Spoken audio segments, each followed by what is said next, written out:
सुन रहल छी एसके राज रिकॉर्डिंग स्टूडियो डीजे उमेश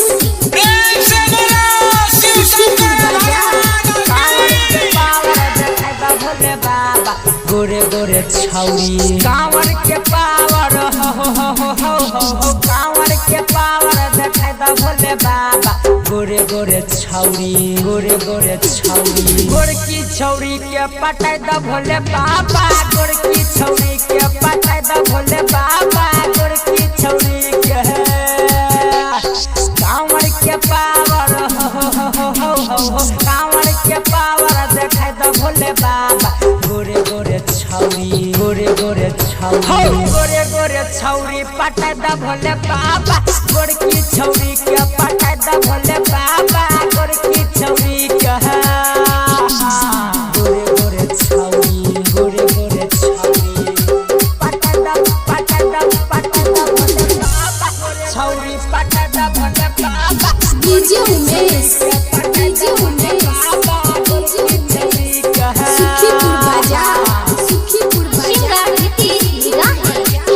लब के तू गुरु छ हम तोहर चेला आब कते दिन रहबै अकेला हो बाबा लब के तू गुरु छ हम तोहर चेला आब कते दिन रहबै अकेला हमरो तू जोड़ी हो हमरो तू जोड़ी लगाय द भोले बाबा गोरे छौरी गोरे छौरी पटाई द भोले बाबा गोरकी छौरी के पटाई द भोले बाबा गोरकी छौरी के गोरे छौरी डीजे उमेश पटाई द भोले बाबा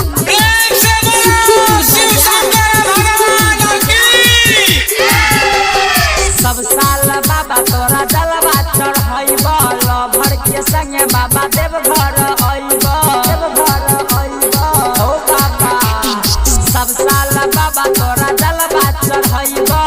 भर के संगे बाबा देव घर अइब निगाहे के किस्मत हो नीतीश के किस्मत लगाय द भोले बाबा गोरे छौरी माने छल हो बाबा गोरे छौरी पटाई द भोले बाबा गोरकी छौरी के पटाई द भोले बाबा गोरकी छौरी के कांवर के पावर हो कांवर के पावर देखाई द भोले बाबा गोरे छौरी गोरकी छौरी के पटाई द भोले बाबा